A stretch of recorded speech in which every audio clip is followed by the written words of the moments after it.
I want to make a follow-up video to my When Should You Colonize video because I got a lot of really good comments and I wanted to discuss a couple of the ideas that were brought up. What I'm going to do is several different tests, specifically looking at pop growth depending on how you settle. So the first test I'm going to do is literally settling every single world that I see, no matter the habitability. And then in the second test, I will really focus on developing worlds really tall and not doing a ton of settling. And then in the third test, I'm going to do something in the middle of those two strategies. Let's go ahead and start. And it'll be the same galaxy, same empire setup. One of the things that got brought up in the comments is using these monthly trades for resources rather than making one-time purchases, because by making a purchase, it inflates the price. That is a really good idea. I should use that more. But in this particular case, the main reason I didn't use monthly trades in the previous video was day one, trying to get enough resources to get this construction queue going right away, which typically I think getting a mining district is a good choice so that we can have the minerals to keep building all of these space stations as well as our buildings on our planets, and that can feed into our industry as well. So we just got the doorway event, which does mean our physicists are turned into dimensional portal researchers. So yeah, some people were mentioning definitely that settling worlds gives you roles on some special events that can kind of inform you more about how to build a certain planet over time. So like I was going into heavy industry, but this would actually be a good physics world. I guess that would be a reason to not go for district specializations right away and just building up your basic districts first for a bit before you decide, just in case you get a good event. All right, so this is 20 years into the game, and as a control, I have no AI empires, just so I don't have to worry about like, oops, they declared war on me or something. This is just looking at what is my pop growth looking like with all of the different factors combined together. We started at 5,200 pops, and now we're at 7,500 pops. So we've had an increase of 2,300 pops in that 20 years. And if you look at our empire size, we're at 200 empire size, which means we're getting a 20% increase to the cost of technology and traditions. Let's look at what our pop growth is currently going at on each planet, and then we can total it all up. We're making 5.53 on Earth, and then we're making another 2.38, 0.91, 0.8, 0.39, 0.38, 0.22. So we're making in total 10.61 pops every single month across all of our colonies. That's not too bad. For this run, because I'm settling every single world possible, I started with adaptability to get this extra habitability. And then the other one is the Conquer Nature agenda, which gives you an extra 20% habitability for a couple of years. So that's why this tomb world is at 40% habitability instead of like it would normally be really low. One of the things with settling really low habitability worlds, these jobs are working at a really low efficiency. We're getting huge penalties to our pop growth speed. So these planets are not doing much for us. They're increasing our empire size and making our techs more expensive, but we can't even afford to build more researchers on these planets, even if we wanted to, because we just don't have the pops here to do those jobs. If I hit tab to cycle through all my planets really quickly, every single one of these planets, except for this one, have tons of available jobs. So now let's do this again, but this time I'm going to focus on developing my planets really tall and not settling very aggressively. So we're still going to colonize our first guaranteed habitable as quickly as possible, but we're going to focus on developing that world. What we can do is try and migrate these pops to get this colony up and running faster, so it's getting to its maximum pop growth nice and quick. Pop growth is based on the relationship between planet capacity and the number of pops on the planet. If there's lots of room for them to grow, and also lots of existing pops, you get the maximum bonus. In the game settings, there's this logistic growth ceiling, so that's how much this bonus actually is. Colonies that only have a couple hundred pops are not going to grow that quickly. And also planets that are overcrowded are not going to grow as quickly either. So you want to try and hit that midpoint to get that maximum benefit. Like if all of these pops for the most part went over to this other planet, we'd have about 1,500 pops, and then it's going to be making decent pop growth and can be self-sufficient. On the one where we settled everything, we hadn't developed this colony enough to actually be able to upgrade our planetary administration on any of our colonies. All of them were underdeveloped. But at this point, only 12 years into the game, we're actually able to upgrade this. And if we wanted, we could have been even more aggressive on getting pops off of our capital and getting them over to the colony earlier. All right, so it's been 20 years. Let's go ahead and look at how this playthrough went. I have 6,800 pops compared to the last one, 7,500. So that's 700 less pops. 500 of those pops are just from the colony ships that I built. So looking at pop growth on the capital, we're making 5.59, and on our colony, we're making 3.4. So in total, we're making 8.99 pops, about one less pop per month than the other one. Though the pops that we do have are working way more efficiently, so we're getting more resources than in the other one.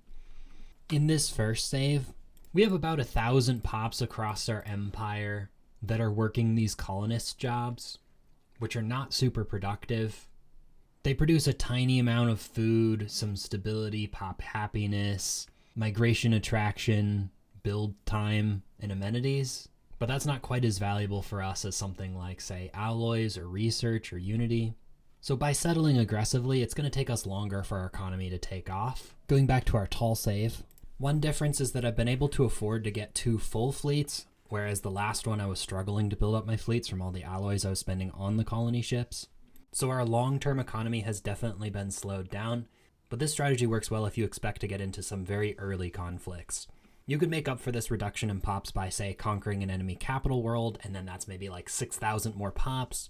And the other big one is look at our empire size. In the other one, we were already up at 200 empire size, and we were getting a plus 20% cost. Whereas in this one, we haven't even gotten over 100, so we have no penalty at all yet. Robots, there's the argument for settling more planets because every building that you have gets you a flat amount of assembly, but you can only build 1 per planet. If you're not spiritualist and you can build robots, that can be a good way of getting more pop growth as well. So let's go ahead and do this one more time. So for this third round, I'm going to do something less extreme, try to find a balance between these two. Basically trying to get as many worlds at that maximum logistic growth curve bonus as possible, while still trying to have a decent economy in the short term. And that's this test complete. And then what I did is I actively tried to migrate a lot of my pops away from the capital world so that I could get both of these to that kind of mid-range development so that they're getting the max pop growth kind of bonuses on all 3 of the colonies, rather than having one sitting at a lower amount. We have 7.2 thousand pops. So more than the tall strategy, but a little less than the wide strategy. And for pop growth, we're making 5.76 on the capital, plus 4.34, 2.7 on this third colony. So we're making 12.8 pops a month. So by far, this method wins. Settling both of your guaranteed habitables as quickly as possible, and then really focusing on getting as many of your pops from your capital, like getting both of them up to the where you can up like both to at least 1,000 pops, where you can upgrade the planetary administration. Then I was getting medical centers, and then developing all 3 of them kind of simultaneously. And then what I was actively doing on the capital is I was actually deleting agriculture districts. I deleted the hollow theaters building so that pops would be unemployed on the capital, and then move over to the colonies to get them developed as quickly as possible. So not just waiting for civilians to move, but actively like de-employing people to get them over to the colonies earlier. I mean, I could use the resettle button as well. Well, I couldn't on this playthrough because we have the resettlement banned with this empire, but if you had the resettle option, you could just force resettle pops, though that does cost energy and unity. So by just deleting districts from the capital, that's why the capital actually has less population than where the game started, because we moved so many of them so aggressively to the other worlds. And that means that all of these planets are reaching that point where they have a good amount of pops. There's still a lot of planet capacity on all of these worlds. So that's why we're making so much on these different colonies. So I would revise probably what I said in my previous video with pop growth in mind. You do want to aggressively settle your guaranteed habitable worlds if you do have them for that extra pop growth. And then you want to actively get those planets to a point where they're actually making good pop growth. Like having colonies that are sitting at under 1,000 pops are not useful to you. You want to get your planets up over 1,000 pops as quickly as possible. Or we could have gotten robots. The previous one, we had already gotten that tech earlier, but in this one, we just got it now. In the first one, we didn't see the tech at all. So a lot of this is going to be, if you're relying on robots, then you just got to hope you get the research in time, or, start as an empire that gets that research right away. And that's on like a standard empire playthrough that's fairly normal. There's void dwellers as well, which plays very differently because you have to actually build your planets. I mean, not planets, but you know what I mean. Your habitats, which costs a lot of alloys. So you might want to push alloys really, really hard so that you can get that first habitat up early. And then Gestalt consciousness is, your machine empires are going to look very different since you have to manufacture your pops. Hive minds can sometimes get some good pop buffs. So again, there's a lot of nuance to this. There's no one size fits all. Each playthrough you're going to have different priorities.